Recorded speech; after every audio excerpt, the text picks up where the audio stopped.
Programa Cultura Geral. Apoio Faculdades Milton Campos. Venha ser referência. Estude com quem já é. E IEPREV, em defesa da Previdência.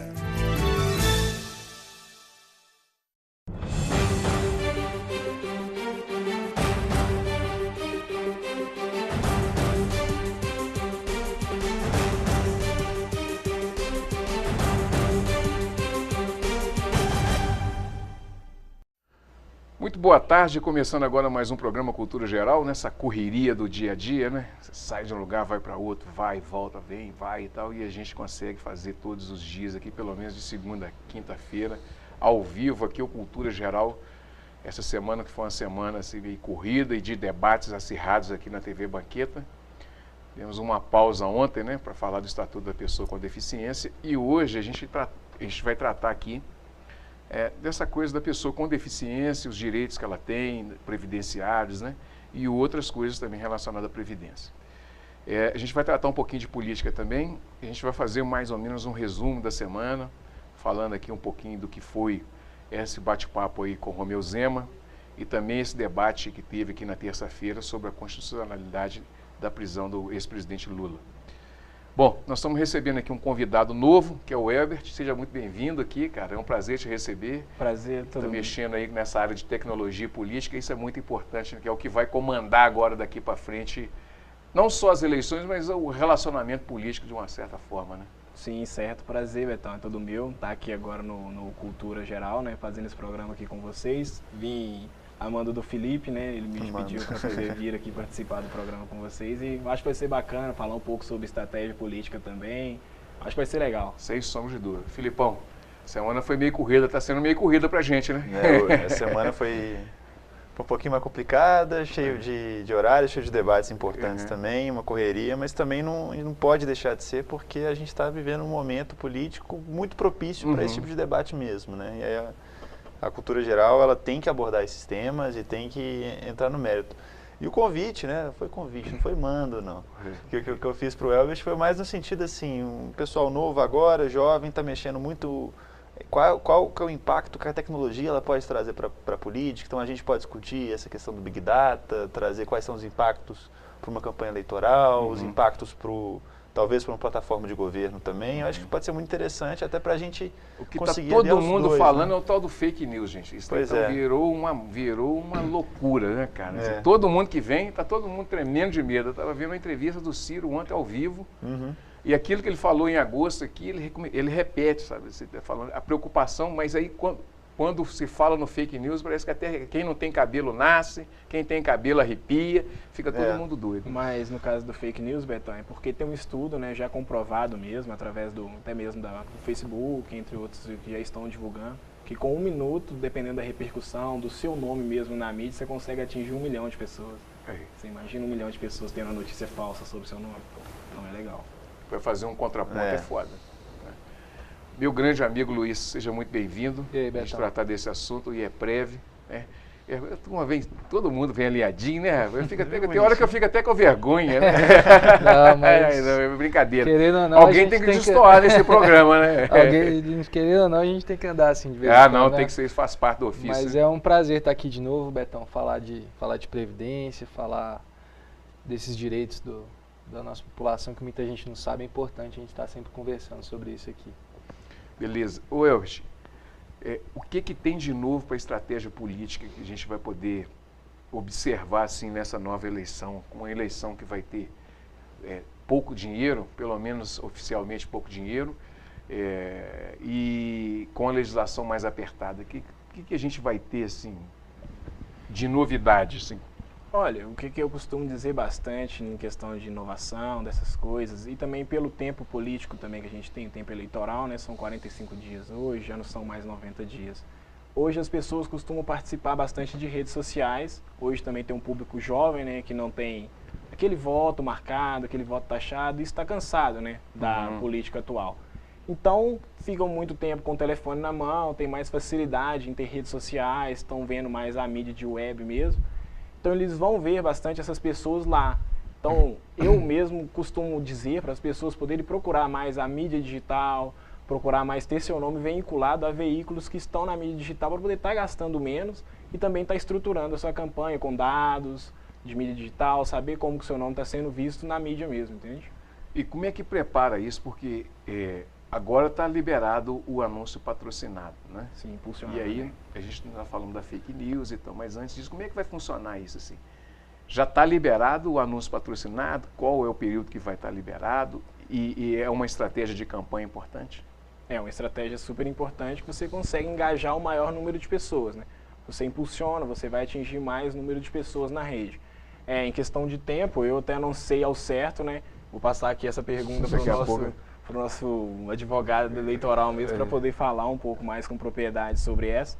Mas em questão de mídia digital, igual você falou, o Facebook, essas coisas, está liberado sim, fazer campanha lá, está liberado.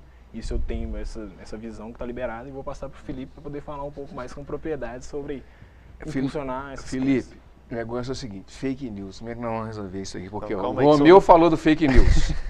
Eu não resolvi isso, mas qual a solução que a gente pode ter? Calma aí, são duas coisas de cada vez. Vou falar da fake news rapidinho, mas antes, só para complementar, porque senão a gente perde um pouco o fio da meada, perde a questão do assunto. Em relação ao post patrocinado, essa é a primeira campanha eleitoral que você vai permitir que o post patrocinado ele seja realizado. Ele pode ser realizado quando? Apenas durante a campanha eleitoral. Então, vai ser nos 45 dias. Nos 45 dias. Ela começa no dia 16 de agosto e a partir desse dia, então, ela pode ser utilizada. Agora, uma discussão que é feita, e aí a gente vai ver o que as cortes eleitorais elas vão travar ou não, que é o seguinte. Muitas vezes eu sou um pré-candidato e, ao mesmo tempo, eu quero vender não necessariamente o meu nome e a possibilidade da pessoa votar em mim. Então, eu não estou pedindo voto para ninguém, esse que é o requisito básico para que você tenha uma propaganda eleitoral, que seja considerado, o que seria considerado uma propaganda eleitoral. Mas eu quero divulgar um projeto social que eu faço, e aí eu patrocino aquele post. Tipo marketing de conteúdo. Tipo marketing de conteúdo, eu estou me divulgando, estou divulgando aquele projeto social que eu estou fazendo. E aí esse post patrocinado, ele pode ou não pode ser... pode ou não pode ser realizado? Porque a gente sabe que um post hoje patrocinado, ele consegue alcançar um público muito maior do que se eu fizer simplesmente um post sem patrocínio. E até hoje a Justiça Eleitoral ela se debruça sobre esse tema. Não existe nada muito específico sobre o assunto. Várias pessoas, inclusive eu mesmo, entendo que, na verdade, o que a pessoa está querendo fazer antes é simplesmente uma forma de se divulgar, de divulgar o projeto, só que alguns outros defensores entendem que isso aí é uma propaganda eleitoral antecipada. Uhum. Então é claro que o candidato político ele também deve se atentar para essas questões. Por exemplo, hoje eu posso fazer um post patrocinado? A gente brinca que o advogado eleitoral ele é um pouco medroso. Então a gente sempre começa a falar assim, melhor não, mas é um risco que ele pode cometer fazendo também. Então, que a questão é a seguinte, a internet ela já veio como um fenômeno muito grande e influenciou várias eleições políticas há muito tempo. E até você conseguir calcular os impactos e fazer uma norma suficiente para que ela seja exequível, necessariamente a internet já vai ter mudado e a norma ela vai ser ultrapassada. Então a norma que a gente tem hoje, ela está preparada para o ambiente da internet que a gente tinha 10 anos atrás. Sim. E não para o ambiente que a gente tem hoje.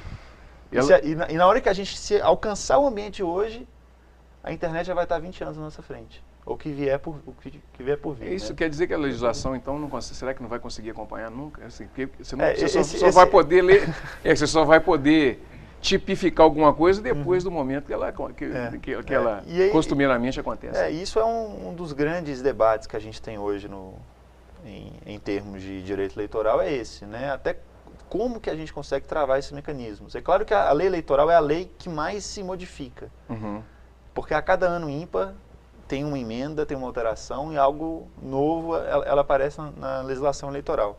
Mas, ao mesmo tempo, a gente está sempre pensando na eleição passada. A gente nunca vai conseguir pensar na eleição futura. E aí eu até mesmo penso, até qual ponto que o Tribunal, o Superior Eleitoral e a Justiça Eleitoral vão conseguir regular isso. Em termos de propaganda eleitoral, a gente não sabe ainda. Fala, meu amigo. Você está aí com o dedinho aí, parecendo carnaval, né? Peraí. Isso é assim mesmo. Não, no caso da fake news, né, eu até deixei a bola passar para o Felipe para ele poder estar respondendo aquela pergunta que você me fez sobre direito eleitoral, impulsionamento, essas coisas. No caso de fake news, o Ciro Gomes está meio nervoso. Isso é porque ele ainda não procurou informação ao certo mesmo no mercado digital.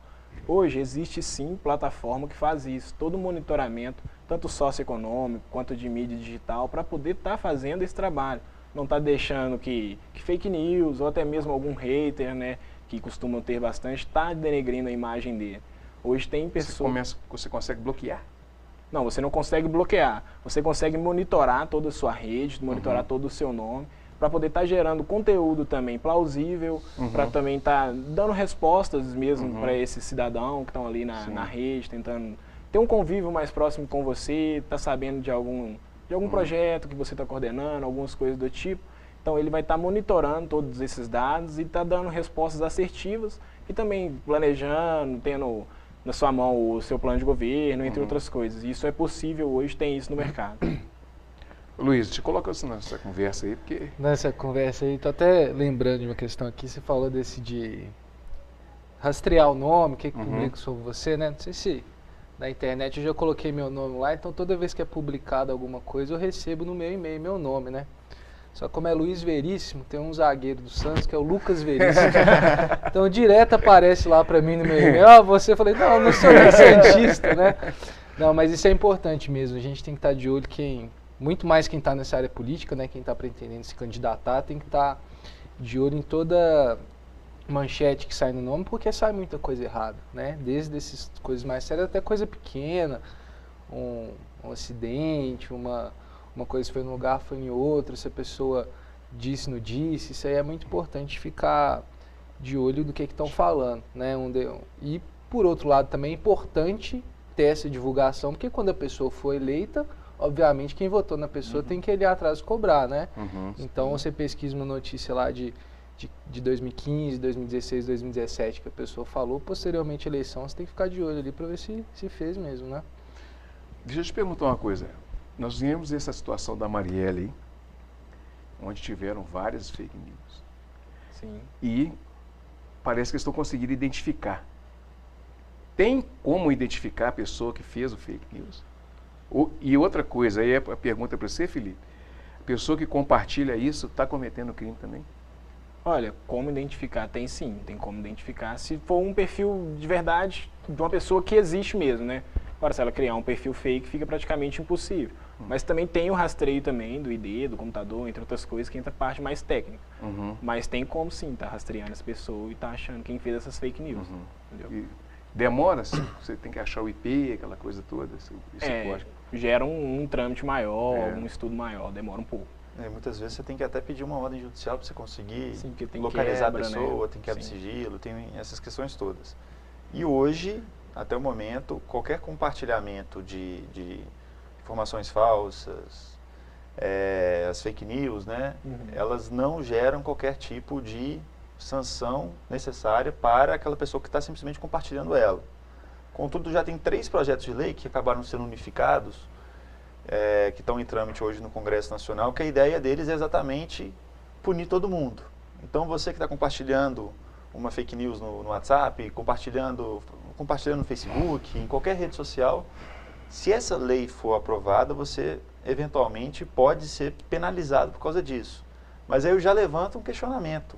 Será que essa é a forma mais efetiva de você conseguir, de fato, acabar com o problema da fake news? Porque imagina só, a gente já tem um sistema carcerário, assim, dos melhores do mundo, né? Assim, um sistema carcerário que prende pouca gente, que a gente tem vaga sobrando. Imagina só você entrar com persecução penal contra uma pessoa que às vezes a sua família compartilhou uma fake news em um grupo do WhatsApp. E como é que você localizaria isso? Principalmente que o WhatsApp ele é criptografado. Não é? Seria uma denúncia anônima? Que loucura seria isso? Né? O número de processos que choveriam ao longo do Brasil. E o pior, até o processo ele ser sentenciado, já vai ser 5, 6 anos, que aquela fake news, às vezes, ela já até se passou e você não conseguiu nem encontrar qual que é aquela pessoa que está atrás da fake news de verdade. O que hoje a gente, assim, pelo menos os estudos que eu venho fazendo até então, que podem ser mais efetivos no combate à fake news, são 2 sentidos. Primeiro, hoje em dia, toda vez que a gente acessa um site na internet, normalmente você vê uma série de conteúdos de publicidade ao lado, né? Não tem como hoje você acessar o site que não tem publicidade.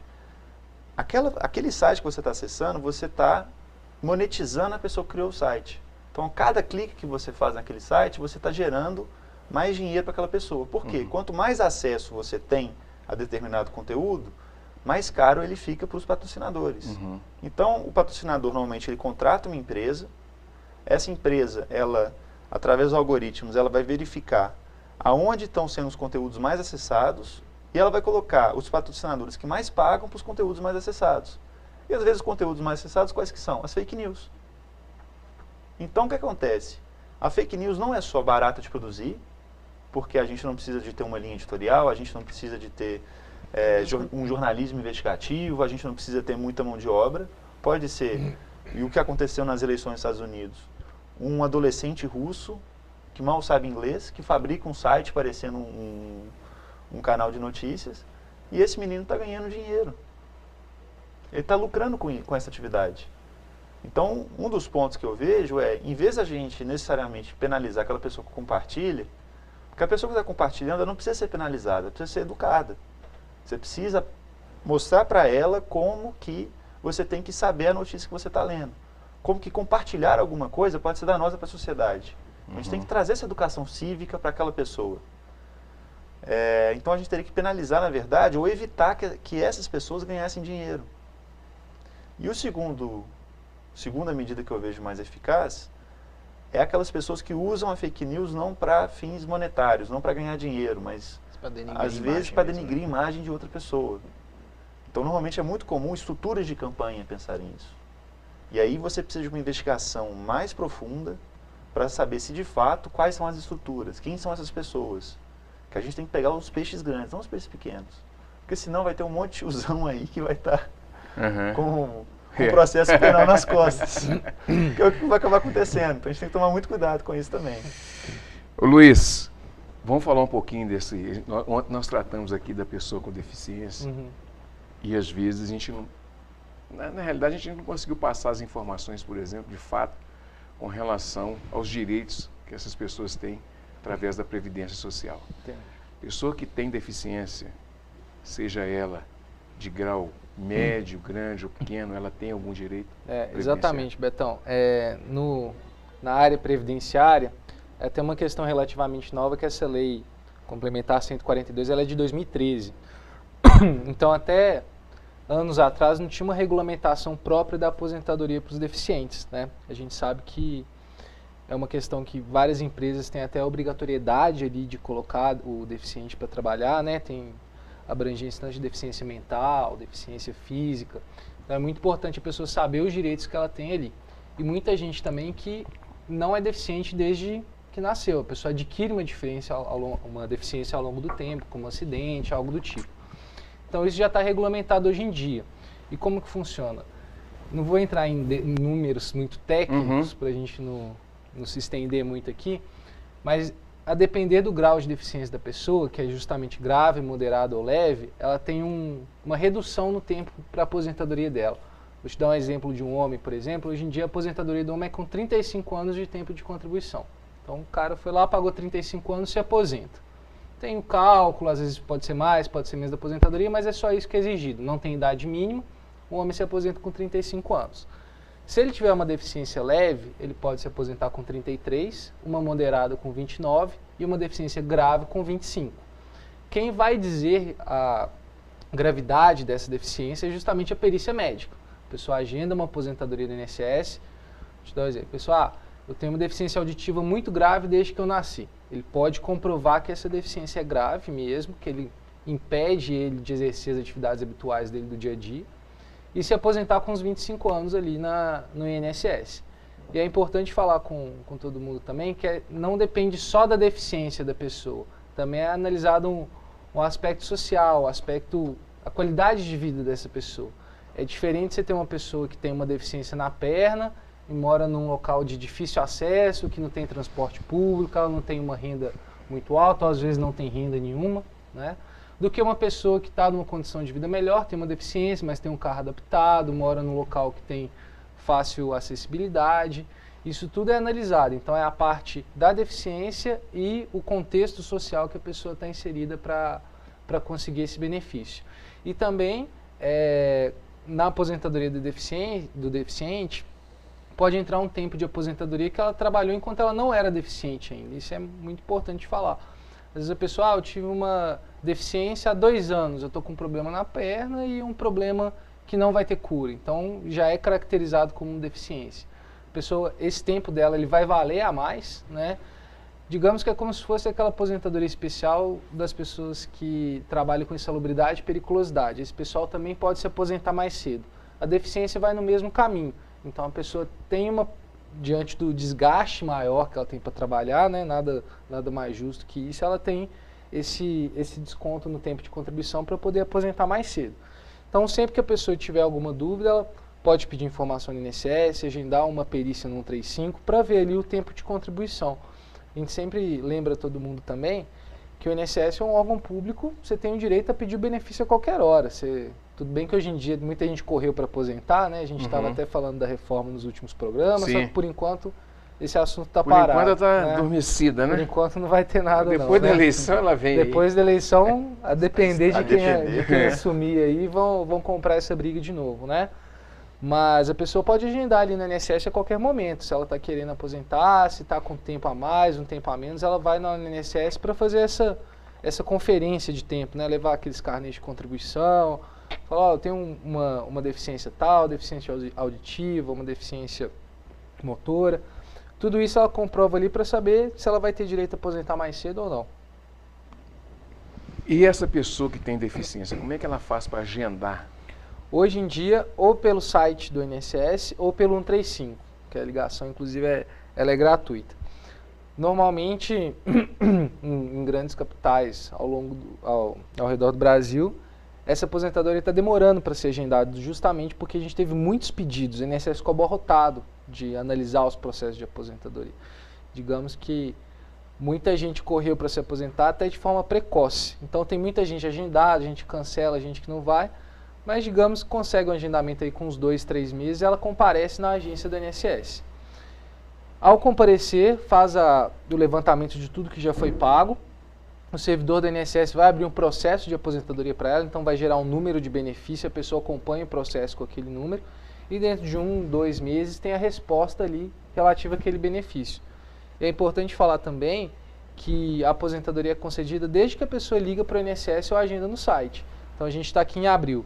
Se eu ligar hoje, for atendido em julho e se eu tiver uma resposta em setembro, eu vou receber todos esses meses para trás, se minha aposentadoria for concedida. Então a pessoa tem que ficar atenta a isso também.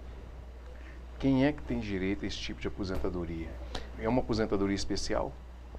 A aposentadoria especial, ela é um tipo de aposentadoria, né? Ela é mais, a gente usa mais esse termo para quem trabalha com insalubridade ou periculosidade, está exposto a esses agentes nocivos. Só que a aposentadoria do deficiente, digamos que é uma aposentadoria diferenciada, né? A pessoa pode ter uma deficiência desde que seja leve, ela trabalha durante um longo período com aquela deficiência, ela vai poder se aposentar mais cedo. E o que vai determinar essa deficiência não é a perícia do INSS. E é importante também a pessoa sempre manter atualizados os documentos médicos, fazer o acompanhamento, estar com as receitas que os médicos indicam, exames, um raio-x, uma ressonância, tudo que ela tiver ao longo dos anos, ela guarda em si. E nada impede também dela ser avaliada no INSS, caso ela discorde da opinião do médico, ela pode até fazer um processo judicial ali para questionar isso na Justiça Estadual ou na Justiça Federal, com outro médico, um médico indicado por um juiz, para analisar de novo essa deficiência dela. E os valores, Luiz? Como é que é calculado os valores? A aposentadoria do deficiente, Betão, ela é legal porque ela não tem aquele fator previdenciário, que é quando o pessoal aposenta por tempo de serviço, tem um desconto de 60%, 70% do benefício que a pessoa vai receber. Na aposentadoria do deficiente, não.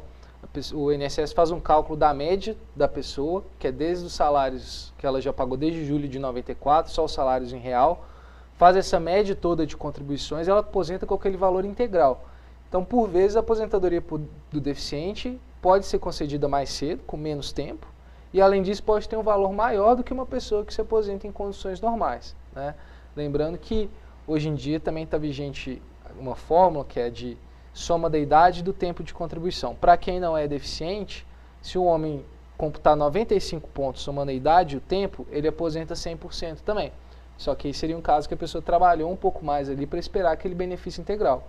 Então seriam esses dois benefícios da aposentadoria do deficiente. O valor da aposentadoria, que vai ser o integral da média que ela já recolheu, e essa diminuição do tempo de contribuição, que a depender se for grave, moderado ou leve, ela vai ter ali na sua aposentadoria. Como é que classifica isso?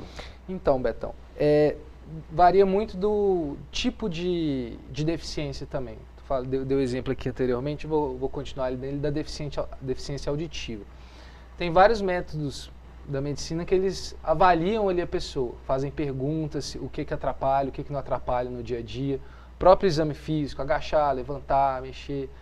A respeito da audição, tem um exame até de pontuação no INSS. Então a pessoa, quanto mais pontos ela tirar naquele questionário, menor vai ser a deficiência dela, ou seja, se saiu bem no questionário, então a sua deficiência não está te prejudicando tanto. E a própria análise da condição, né, da pessoa que eu falei anteriormente, para ver se aquela deficiência atrapalha muito ou atrapalha pouco. No direito previdenciário a gente tem isso em vários ramos. Se for pegar uma pessoa que trabalha na televisão, por exemplo. Felipe. Pessoa está ali trabalhando há 30 anos na televisão, já está com 50, 55 anos de idade. Se a pessoa tem um problema de deficiência, às vezes de motor, deficiência mental, teve algum acidente, aquela pessoa não vai de forma alguma conseguir exercer sua atividade ali no dia a dia. Então, a meu ver, isso pode até ser comprovado por outros médicos, isso é uma deficiência grave, porque a pessoa não tem condição de retornar ao mercado de trabalho em outra atividade, porque ela não está conseguindo fazer uma coisa que ela está habituada há anos. Então, toda essa questão é analisada. Muito bem, deixa eu fazer um intervalinho, tomar uma água. Agora eu vou tomar uma água mesmo. Eu tomo, eu já estou sem caneca, eu tenho que tomar no copo. Daqui a pouquinho a gente está de volta aí com mais cultura geral.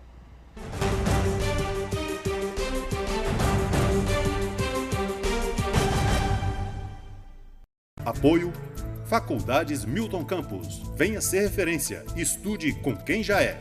EI é Prev, em defesa da Previdência.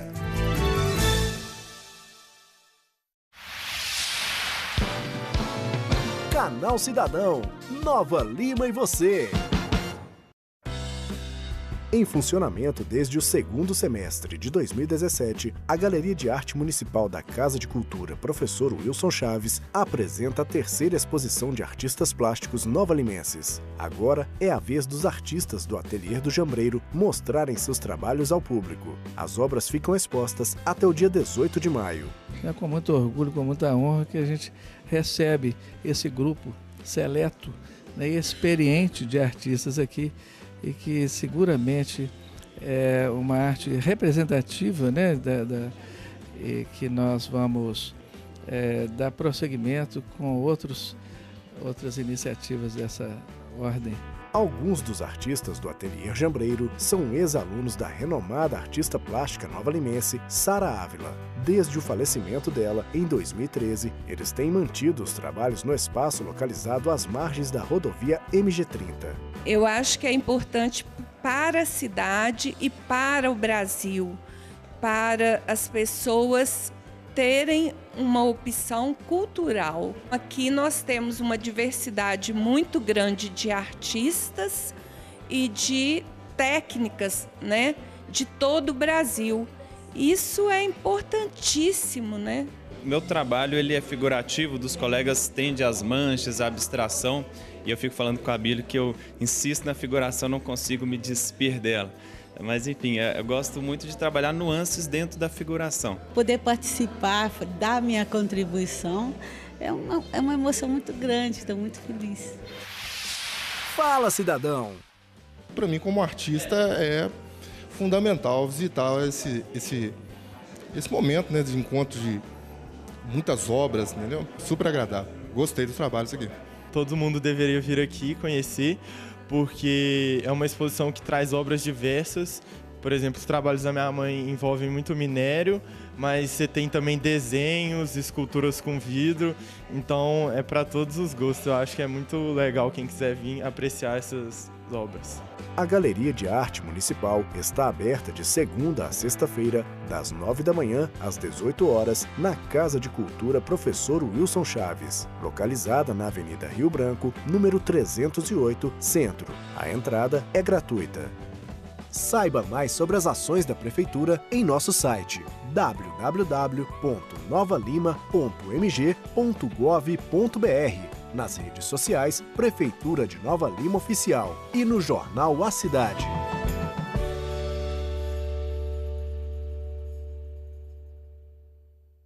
Programa Cultura Geral. Apoio Faculdades Milton Campos. Venha ser referência. Estude com quem já é.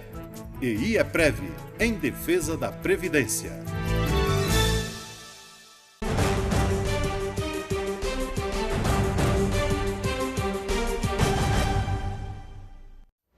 Bom, voltando agora sem óculos, né? O óculos embaçou, tive que tirar.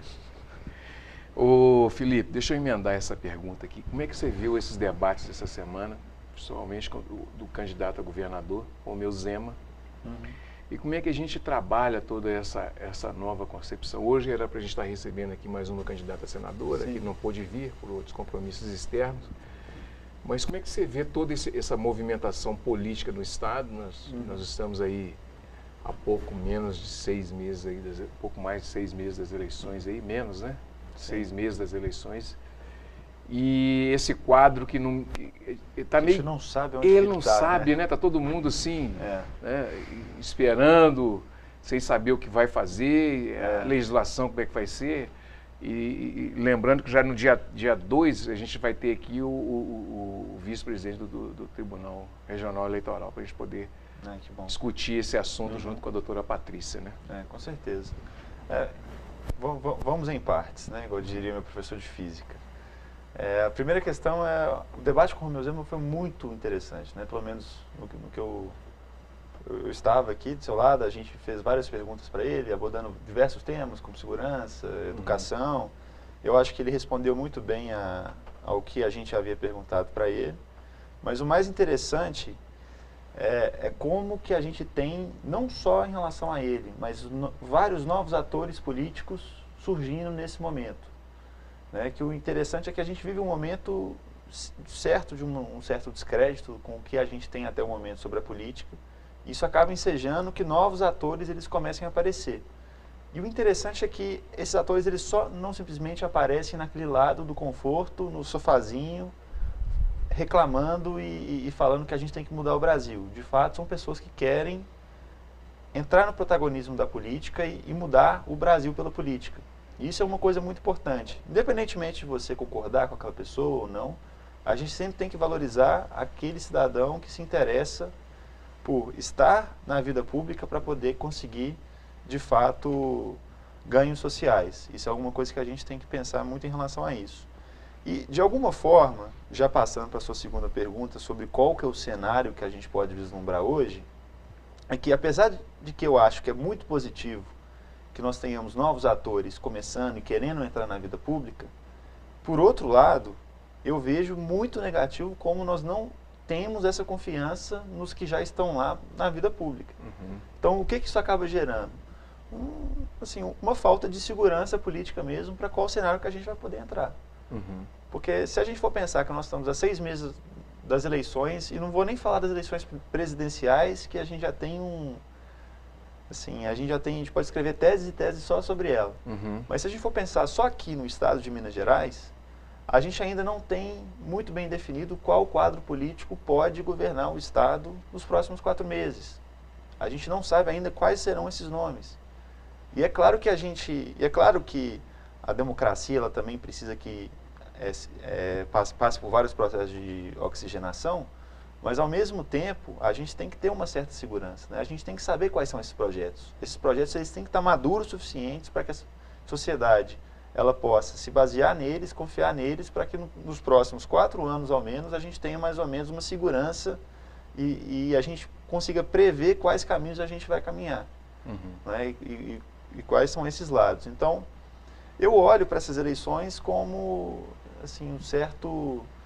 não diria temor, porque essa palavra é muito forte, mas que eu acho que a gente devia andar com um pouco de cautela. Não é? Eu acho que a mensagem que a gente tem que passar para todo eleitor é que a gente tem que votar consciente, a gente tem que saber, que é até um exercício interessante, né? Porque normalmente a pessoa ela vota na pessoa porque uma pessoa, um amigo nosso, um amigo me indicou, mas a gente não sabe o que aquela pessoa representa. A gente, de fato, tem que votar naquelas pessoas que nos representam. Então, por isso, acho que o primeiro exercício não é nem conhecer o outro, mas é conhecer a si mesmo. A gente tem que fazer um exercício de educação política para saber qual que é a minha tendência, né? O que eu acho que é importante que o Estado faça. Qual que é o caminho que eu quero que o Estado de Minas, o governo, a cidade, o Brasil, ele caminhe para frente. O que eu acho que é mais importante. E aí, depois de você definir para você o que é mais importante, vamos encontrar esses candidatos, vamos encontrar essas pessoas, vamos conhecer elas. E aí, só isso que a gente vai conseguir traçar um momento melhor. E eu vejo mais ou menos nesse sentido, sabe? Elber, deixa eu te perguntar uma coisa aqui. Eu preparei essa pergunta para você, é uma pergunta simples. Nós fizemos aqui um debate sobre essa situação do Lula, que o Lula, na realidade, ele representa um projeto, e esse projeto está sendo interrompido, foi interrompido e possivelmente não vai continuar. Como é que você vê toda essa transformação da sociedade, que veio de um processo mais conservador, até um determinado ponto, não sei se você tinha maturidade para isso ainda, porque você é muito novo, mas depois você teve uma participação mais inclusiva do cidadão no Estado, e hoje você tem quase que uma negação, isso que o Felipe está falando, quase que uma negação total daquilo tudo que nos 500 anos de vida brasileira foi construído. Então você tem uma negação, por exemplo, da política, a política não presta e tal. Como que você, na sua idade, da sua geração, enxerga tudo isso e esse momento todo no Brasil? Boa pergunta. Betão, hoje em dia os jovens costumam enxergar a política, vamos dizer assim, desacreditado mesmo, de verdade. O Lula mesmo foi um político, como você disse, que acreditou muito nos jovens. Criou vários projetos, FIES, SISU, entre outras universidades, deu possibilidades para os jovens entrarem, certo? Só que o que acontece? Para a gente só isso não basta. A gente teve essa ideia mesmo, essa ideologia, a gente teve, viu que ele estava errado, como a gente também viu entre outras pessoas estavam errados também, corremos atrás e buscamos mesmo renovação. A gente busca isso, igual no caso o Felipe falou do Romeu Zema, ele teve aqui, é um nome de renovação, é um nome que quer mudar, vem com um discurso totalmente diferente, radicalizado também por parte de privatização, entre outras coisas. Cabe a algumas pessoas dizer se é certo, se não, não cabe a mim, mas o público jovem mesmo, eles costumam ver hoje a política como desgastado, muitas vezes os nomes são repetitivos, não muda muita coisa na política, sempre o mesmo nome e nada sendo feito, entendeu? Então, se você coloca uma pessoa para poder fazer determinada função para você, ela fica lá martelando, martelando, martelando e o prego não vira, não é viável, entendeu? Sim. E essa transformação da juventude, você acha que ela é eminente ou você acha que a juventude hoje ela tem que o Felipe também está incluso nessa geração também. Como é que você vê toda essa participação da política? E às vezes com esse processo de negação, é raro você ver assim, esse engajamento da juventude, de fato, não lutando por um Brasil melhor, aquele discurso já antigo, aquela coisa toda, mas buscando uma transformação social em que ele, de fato, está incluso dentro dos projetos, né? Sim, às vezes eles também, os jovens hoje em dia, às vezes são até bem radicalistas. Alguns defendem a intervenção militar, que tem que ser o general, que tem que tomar conta, tem que ser regime militar. Ou alguns também defendem alguns outros candidatos com ações mais radicalistas, nada mais ou tão socialista, capitalista, essas coisas. Mas eu vejo que hoje o jovem, o brasileiro, está engajado na política, sim. Vejo muita movimentação na mídia social também. Vejo que eles se engajam bastante, defendem bastante alguns candidatos na rede. E assim eu vejo que a política está avançando muito em questão do povo brasileiro mesmo ver a política daqui para frente de forma mais inovadora. Eles veem que o nome tem que ter uma ideologia que ele defende, a bandeira que ele defende e onde ele quer chegar. Ele não vota hoje mais naquela pessoa que foi lá na cidade dele há 4 anos atrás com um discurso batido e não teve o comprometimento de cumprir aquilo que prometeu, entendeu? Então hoje eu vejo que o jovem ele está mais engajado, estuda mais o candidato, ele não vota em qualquer um, Por isso eu vejo uma renovação política muito grande e uma perspectiva de crescimento do Brasil daqui para frente. O que significa a rede, essa rede que foi criada de internet, de computadores, de smartphone e tal? O que isso vai significar? O que já significa na concepção da juventude, na transformação, não só na transformação geral do país, mas assim, na transformação da informação, aquela informação que chega em qualquer grotão como não chegava antigamente. Sim, hoje quase todas as regiões... Eu nadava num lugar, pô, tinha um rio gostoso, hoje você chega, não pegava nem telefone, filho, só fixo e olha lá num lugar só, hoje você vai, todo lugar tem sinal de... E o pessoal tirando céu. Pois é, cara, olha o rio que tinha aqui, que era bonito, né? Isso acontece muito. Eu mesmo vi de uma cidadezinha pequena, né? Vou até falar o nome dela, Mário Campos, uma cidadezinha pequena, região de Sarzedo, Ibirité, essas regiões aí. Então lá também, eu não vejo, vamos supor, o pessoal de lá tão engajado na política regional mesmo, mas no Poder Executivo, geral, Brasil, sim, eles são bem engajados, eles defendem uma bandeira, defendem um candidato em questão e não tem medo de se posicionar. No caso, você falou da rede, como que isso pode influenciar? Sim, influencia bastante, por quê? Porque hoje quase todos os candidatos estão na mídia digital, quase todos têm página, eles podem criar conteúdos relevantes e levar essa informação para aquela região específica, entendeu? Como eu disse, existe gente que faz isso para eles também, dão informações que eles precisam para poder mesmo saber o que aquela região precisa, o que aquele público defende, como que está sendo, vamos supor, se tem algum benefício do governo em determinada região, para também estar tendo essa rede de conexão entre político e eleitor. Beleza. Ô Luiz, para a gente encerrar o programa, como é que é feita a perícia na pessoa com deficiência? Muita gente reclama dessa parte, né, Betão? Não só da pessoa com deficiência, mas também de qualquer tipo de problema de saúde, de você fazer uma perícia ali no INSS, né? E a gente fala muito em INSS, que é a maioria da população, mas também em relação aos servidores públicos, seja do Estado, do município, toda essa legislação abrange esse pessoal. Nessa perícia, uma vez agendado no INSS, a pessoa comparece numa sala com o médico e faz todo o exame da parte motora, de perguntas que a gente conversou aqui, para analisar aquela gravidade da lesão da pessoa. Muitas vezes a gente vê uma discordância de opinião da pessoa com o profissional ali, com o servidor público que faz esse tipo de avaliação. De qualquer modo, caso o benefício seja negado, por isso que a gente tem falado muito da concessão do benefício. Mas tem muita gente que vinha recebendo os benefícios, nesse caso de incapacidade, né? Que está acontecendo aquele pente fino do INSS. Que a gente fala pente fino é que vai tirando o direito das pessoas ali, na verdade, pelo INSS. Essa avaliação que a pessoa faz, se ela não discordar, ela tem que ingressar com uma ação na justiça reclamando isso, né? Até nos juizados e tal, a pessoa pode até ingressar sozinha, sem advogado, pedindo benefício da Previdência. Uma vez que a pessoa tem toda a documentação médica, até documentos médicos do próprio SUS, ali, que é um documento que tem caráter público, esse documento, uma avaliação no médico, ela entra com essa ação judicial para ser avaliada por um novo perito, que vai ser indicado pelo juiz, e muitas vezes essas pessoas têm direito garantido só na justiça. Então, se ela discordar dessa perícia que foi feita ali na avaliação médica, se for negado o benefício ou a prorrogação desse benefício, essa pessoa tem que ir atrás dos direitos dela na justiça. E muitas vezes dá certo.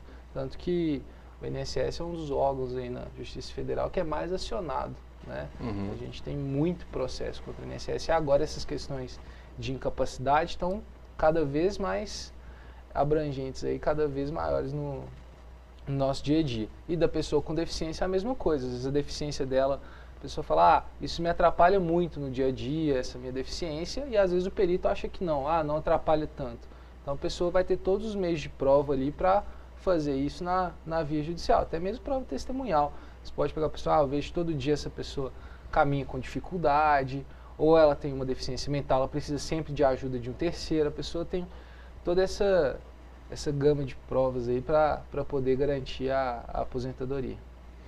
Muito bem, gente, chegamos ao final do programa Cultura Geral, voltamos na segunda-feira, né? Segunda-feira a gente vai falar aqui do uso, abuso de drogas, do uso e o abuso de drogas, né? E combate, tratamento e tal. Nós vamos receber aqui o pessoal da Recanto de Caná, que é uma fazenda. Vamos ver se a gente consegue trazer um psiquiatra aqui também. E o pessoal do CAPS. E a gente vai fazer essa discussão aqui, que é muito importante, tá certo? Um grande abraço e até semana que vem, se Deus quiser, com mais Cultura Geral.